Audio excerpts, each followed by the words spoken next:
I was born and raised in the Bay Area. I was born in Redwood City. I grew up in East Palo Alto, and then my parents moved to Newark, which that's where I still currently live.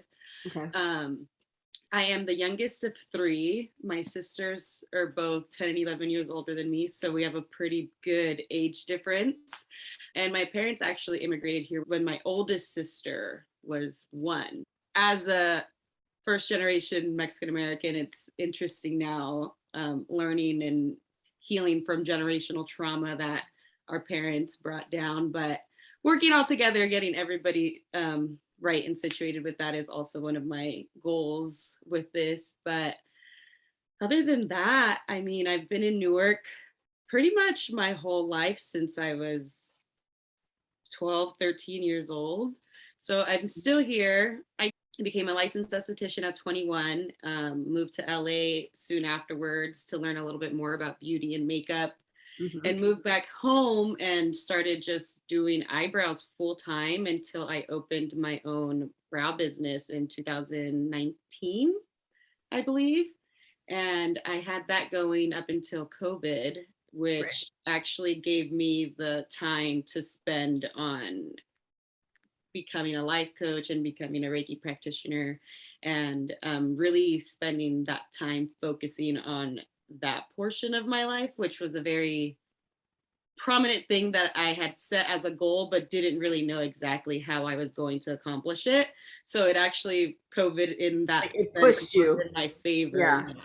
Yeah. So that's been fun working on that since I believe September of 2020 is when I got certified with Reiki. And then life coaching was October of 2021. What made you want to try Reiki initially? Because it's not something that's really common when people are going through, I think, some of the things that you went through in life.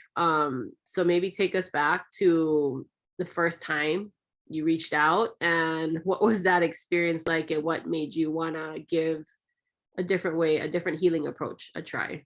So before I even started doing Reiki, I really had no idea what Reiki was. I was just at this point in my life where I knew I needed to talk to somebody, and the Yeah. people that I've tried to talk to in the past just never worked out for me. So I feel like in the past, I saw both a psychiatrist and a therapist. Yeah. And it was just a very disconnect, more of like a monotone type of session. And it just never felt right for me. So in my gut, I just always knew like one day I'm going to figure this out. Like Hmm. one day it's going to get easier. And how many years went by of you saying that to yourself? Oh my God. Like a little bit over 8 years. So take us back a little bit more. What happened to you as a teenager? That was like a pretty pivotal moment in your life. My senior year in high school, my boyfriend was murdered, and it was a pretty big thing in Newark since it's Yeah. such a small town. Yep. So it was just kind of like the thing that everybody talked about for the next couple of years, Yeah. because it was just that intense story of like, somebody walking home from school and getting killed by adults. So being his girlfriend at the time, it was just like unexplainable situation in a sense. I just felt like everybody knew me. Yeah. I didn't really get away Like from kind of it. like looking at you, or was it judgment that you felt, or just that, because I know you were on in the media and you were interviewed and things like that. But what if you could describe that moment? What was it? Those couple years, was it like a blur? Was it, did you it feel numb? Like what was going on? it was definitely a lot more of a blur. I never really felt any type of judgment from anybody. It was more of like, now everybody knows who I am because of this story. So Yeah. it was, I pretty much Like it, just, like it defined you in a way. Like yeah. yeah. So in a way, like I lost myself in that. Yeah. And I guess one of the biggest benefits from it is like I truly was able to re-find myself. and now really be able to say like, no, like, yeah, that happened to me. And like, But it doesn't define all parts of you. It's just, it was a painful exactly. experience. Yeah. Exactly. So for the longest time, it was like, oh, so you were his girlfriend. That must have sucked. And it was just like the same thing over and over and over again. And I was The like, yeah, same that's what the story, best. the same, I feel bad for you. And I Yeah. think people can relate to that. I think people, especially young people who have lost a loved one, Mhm. like I've coached many through this transition. They say like people don't know what to say to me. So it's this like Yeah. Groundhog's Day of like, oh, I feel so bad for you. But Yeah. like that energy doesn't help that person like And you're shift. just kind of awkward. I'm not going to tell you how much it really sucks, you Yeah. know? And it's just like every time someone sees you, that's all they identify you as, Yeah. right? Yeah. Yeah. Okay. So that went 8 years, and you said you tried traditional therapy at some point, but you just didn't feel like you wanted to continue with it.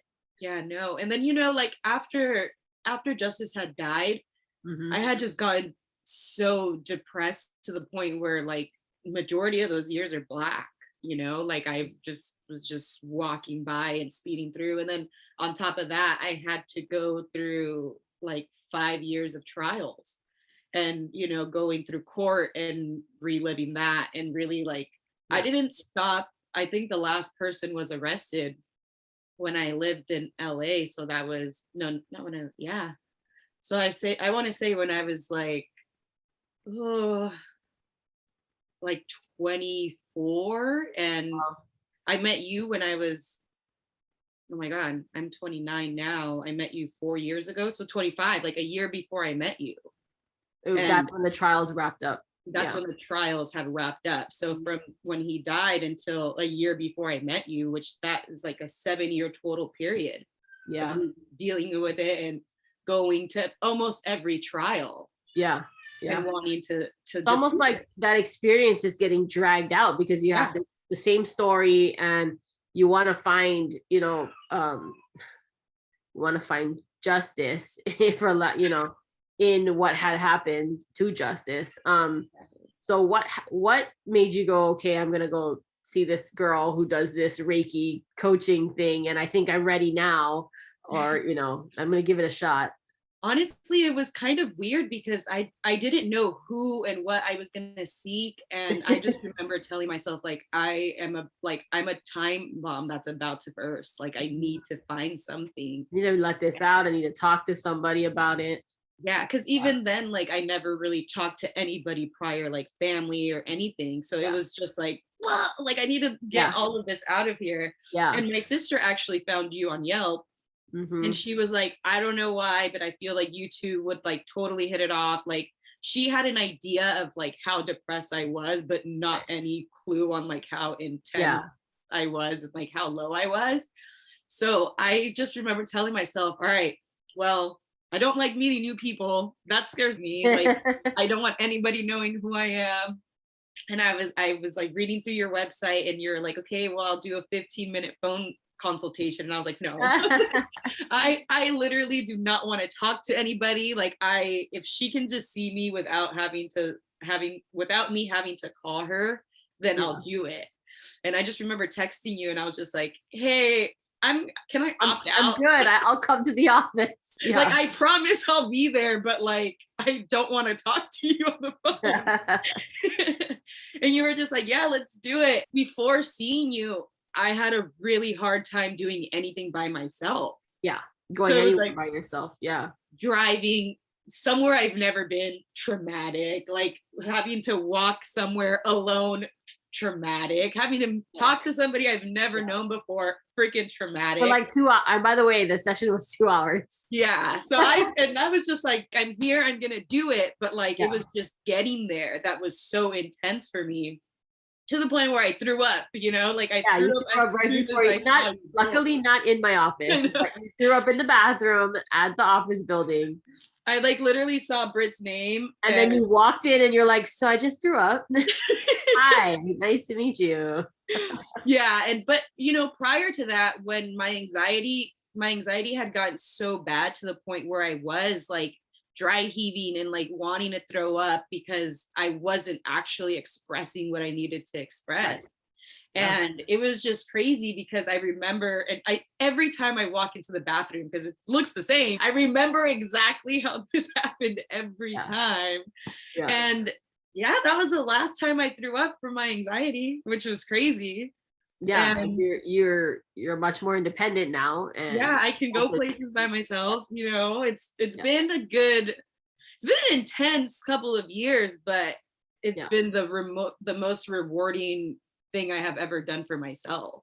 And I want people to know that divine timing, like if you are watching this video and relating to Melissa, there's a reason the universe has you watching this video and relating to Melissa, because I feel like had you not come in the time you came in to see me, we had only 1 or 2 sessions before one of the people who were involved, had something to do with the murder, was released from jail.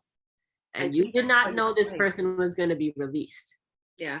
So I think we only worked together twice. Mm-hmm. And I think you would have had a very different reaction um, had we not had those 2 sessions. Yeah. Prior to you finding out this person was going to be released out of jail early, right? So and then that, set you back a little bit, but not as far back as if you weren't working on yourself. So I think, your story is one of a lot of awareness, understanding, like facing like really hard things,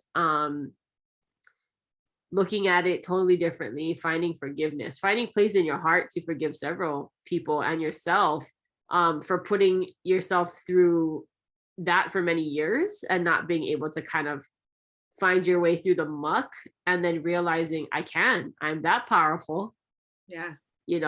And this doesn't have to be my forever story. This was a moment in time, but whatever I write now, like as my story and what I choose to do in life, that's free will, and I get to do whatever I want to do. And however anyone sees me from the past, it doesn't really matter. And the funniest part was, like, I am not from here.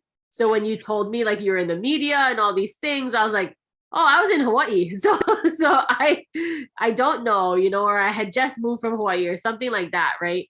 Where I was like, oh, I didn't see it, So I feel like you could really just tell me, and I had no other prejudgments, or I didn't hear about it.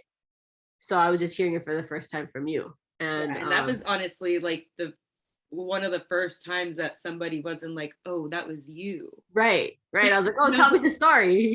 No other judgments. I didn't read anything about it. I didn't see it before. I didn't see you in the news, so I didn't know. So it's really just like a fresh, open, safe place, for you to just come and express, what you felt at the time. And I'm like, let's just get to work, right? Yeah. And we did, and you got to work. And the thing about you is that you were very consistent in how often you came for sessions. And I want people to really understand that if you put in the time and the consistency and the energy to really work on your stuff, and it did not look like a straight line.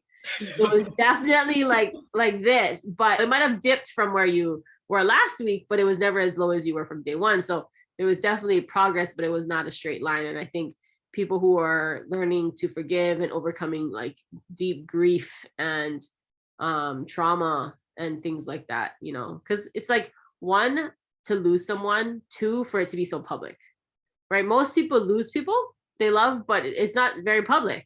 Yeah. So there was that aspect, and you were very young, right? And another thing that made it so much harder is not having that family support.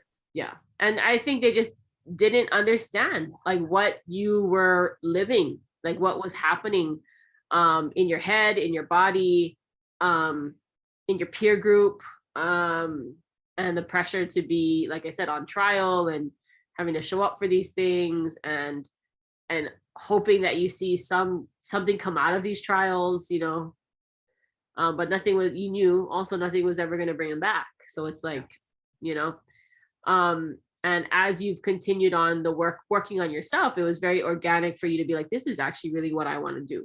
This is how I want to pay it forward. This is what I'm passionate about. These set of tools, hypnotherapy, Reiki, coaching, these helped me. And this is how I want to pay it forward to the next, whoever I can help. Yeah. Whoever I can help, so they don't have to sit in 8 years of pain. Yeah. Right. And not feeling like life could be better. Yeah. Because I think there was a point that you really convinced yourself this is all it's like, it's all it's gonna be for me. Yeah, I remember one of the things that I used to say the most was you got to fake it till you make it. Yeah. You just got to put a different face on, go out, just suck it up and come home and be depressed. And that And was just, and I feel like that is like Groundhog's Day over and over again until you introduce something different. And I think just saying I'm going to try something different. So if anyone's listening to this, the fact that you had the courage to say I'm going to try something different, I'm going to go book this appointment and see what happens. yeah. Because if I don't, I know what it's already going to be like. I know what life is going to be like because I've been living it for the last couple of years. So Yeah. why not try something different and see if it could help? And that was one of the best decisions you made because your life shifted after that, and you've put in the work to do that. And so I really hope people listening to this knows that there is life after a loved one passing away. There is life after that. And I think you're a great grief coach, forgiveness, well, we like to call it forgiveness coach, because that's really Forgiveness. what it is. And when you can forgive, your body can go back to healing, everything can. I always tell you guys, resentment is the one emotion that if someone holds on to, they'll never fully heal. Yeah. Right. So I know that you're a perfect example of being able to coach someone through the depths that you've gone through in being able to forgive and look to brighter days and really create a life you want. Is there any other, I guess, tips for people starting their journey that you found helpful in the last couple years? I feel like the biggest tip that I have is just doing it. Like, Mhm. if it scares you, it should scare you. Like, this isn't something that's meant to be easy, but it's Yeah. also the most rewarding thing that you will ever do for yourself. And it's really just a journey on finding your true self and really just rewriting the life that you've let other people write for you and taking that control back. And I feel like it's something that everybody should do because we should be only really focusing on ourselves and then being like our best selves and then worrying about the next generation, our kids, our partner, and so forth. And just collectively, everybody finding that happiness that they never thought they could truly feel and Mhm. having it be actually something that's real and not just saying that they're happy. Right. Right. Yeah. And like like you're saying, like I think back on my journey, it was not a straight line. It was definitely, there was weeks or days better than others. There was regression weeks, regression months where you're like, I've worked so hard, like why is this happening again, right? And I always tell you guys, right when you think you've turned a corner, right when you think you've turned a corner, you got the lessons, you're it's looking up, life will come again and test you one more time. Oh, yeah. Like, did you really get the lesson though? The Oh, universe yeah. will do that. It tends to do that just to check you one more time, like to see any more triggers we need to bring up and talk about. Like, you know what I mean? And we all will still have triggers, but it shouldn't, as you progress in your healing journey, what something would trigger and take you weeks to recover from might now look like 10 minutes when you Yes. shift your perspective, shift your focus, shift your energy, and almost like you could see it coming Yeah, and I think that's you could sidestep it, that's definitely one of the biggest perks too, is having that tool exactly. Knowing that these things are going to keep triggering you, but now you've learned and you've gotten these tools that now what was going to take you or set you back a week or two is like maybe 24 hours Yeah. tops, because you're like, you know what? No, like I got this. Like, let me feel it, let me be in it, but let me also move on from it. Yeah. And it And just that's the makes, thing. In the past, you were just shoving it down and not letting yourself feel it. yeah, One, because you didn't have a safe place or community yeah, to feel it, or you didn't know who to go to. Right. So that's a big thing people listening should understand. It's like when you have at least one person you can go to be like, hey, this happened, I got triggered, I need to talk about it, I need someone to like just coach me through this mhm, on why did this bother me so much, yeah, or whatever that is. And then like you said, you can shift that energy much quicker. than shoving it down, ignoring the feeling, pretending it's not there, but it's still there. The energy's still in your body. You're still frustrated. And then it comes out at a weird time and then you take it out on someone else, Yeah. right? Or something like that. And so this is how we really learn how to understand our energy and how to transform it and like what we need to feel better. So I'm excited for you to coach people. I'm excited. I'm excited to You've meet coached everybody. me. You've coached me through stuff. And I'm super excited for you to coach people because I think you ask really good questions. You hold very good space for people. And that's just going to be an exciting transformation for you to be a part of for anyone who's in your virtual office or in your physical space. So yes, I'm so excited for them to get to know you, and they can reach out and just fill out the contact form and get their healing journey started. Yes, I'm So so excited to meet everybody, honestly. This is honestly the one thing I think I've always known I needed to do without actually putting it out there. So it's amazing getting everybody's feedback and just knowing that this is really what I'm supposed to be here doing. It's yeah, amazing. thank you.